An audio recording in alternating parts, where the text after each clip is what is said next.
আমার বাবার কষ্টের জীবন আমি তাকায় তাকায় দেখেছি। বাবায় কোমরে মাজায় গামছা লাগায় মানুষের বাড়ি কাজ করে খানা নিয়ে আস। এমনও ঈদের দিন গেছে একটা নতুন জামা আমার বাবায় দিতে পারে না। মাঝে মাঝে তাকায় দেখতাম আমার মায়ের কাছে বাবায় বসে বসে কান্না করে। আমি বলতাম, রে ও মা, বাবায় কেন কাঁদলো? মা বলতো, তোরে একটা জামা দিতে পারে নাই, দুঃখে তোর বাবায় কান্না করেছে। এমন কষ্টের জীবন বাড়ায়া তোমার ঘরে আসছি। জানির কারি সাহেব আজকে আল্লাহর কাছে দোয়া করে গেলেন, কিন্তু দেখে যেতে পারলেন না যে হাফিজুর রহমান কেমন হয়ে গেল। আমার হাত আর তার হাত এক জায়গায় নিয়ে এইভাবে উঠায়া উজানি বৈশা ঘরে বৈশা দোয়া করতেন, আল্লাহ আমার হাতের সাথে ওর হাতটাও তুমি কবুল করে নেও। আমি চাইও ভালো একজন আলেম হবে আর একটা বড় মাদ্রাসা করবে। আজকে ঢাকার শহরে রমজানের শেষের দিকে মাদ্রাসা ঢালাই দিলাম 7,500 স্কয়ার ফিট ছাদ। মাদ্রাসা চলতেছে, কিন্তু কারি সাহেব দেখে যেতে পারলেন না সেই দোয়ার মাদ্রাসা। আমার বাবা মা জীবনে ভালো এলেম অর্জন করতে পারেনি, মাদ্রাসায় পড়তে পারেনি। কষ্ট করে করে, কত কষ্ট করে করে লেখাপড়া শিখাইলে, মাদ্রাসায় পড়াইলেন। আমার চাচা দাদা বলেছিলেন আর পড়ান লাগবে না, ছেড়ে দাও।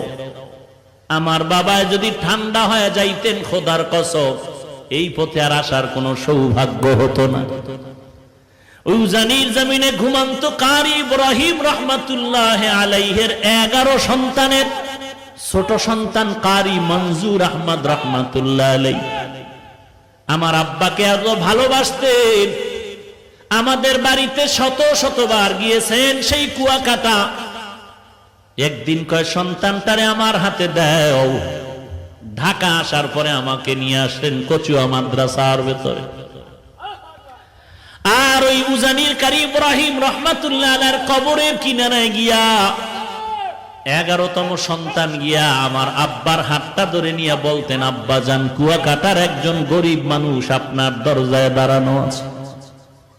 এই গরিব মানুষটা বড় মুখলেস মানুষ, বড় তাকওয়াওয়ালা মানুষ, আপনার মোহাব্বতের বান্দা।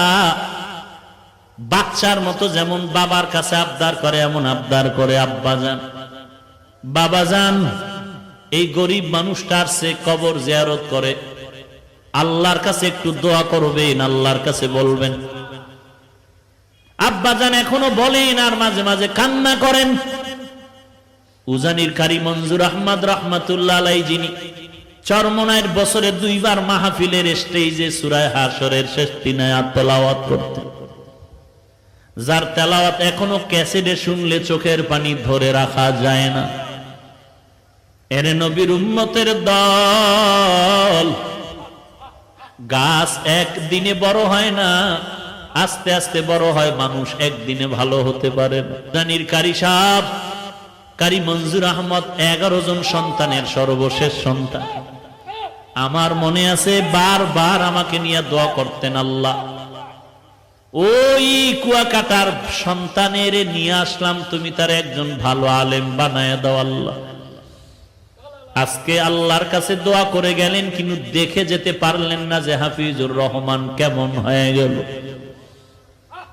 আমার হাত আর তার হাত এক জায়গায় নিয়ে এইভাবে উঠায়া উজানি বৈশা ঘরে বৈশা দোয়া করতেন, আল্লাহ আমার হাতের সাথে ওর হাতটাও তুমি কবুল করে নেও।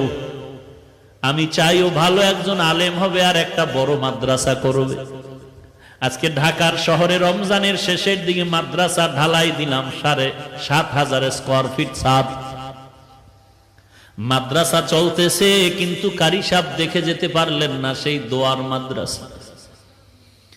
জায়গা নাই, 2-3 বছর ধরে বাইতুল্লাহর গিলাফ ধরে ধরে কানলাম, আল্লাহ একটা জায়গার ব্যবস্থা করে দাও। 3টা বিল্ডিং ভাড়া চলতেছে। অল্প অল্প টাকা দিয়া 11 কাঠা জায়গা বানা করলাম, 2-3 বছর লাগায় টাকা শেষ করতে পারি না। যাদের থেকে বায়না করলাম, বললাম ভাই যেই টাকা দেওয়া হয়েছে এই পরিমাণ জায়গা দিয়ে দেন, আমরা টিনের ঘর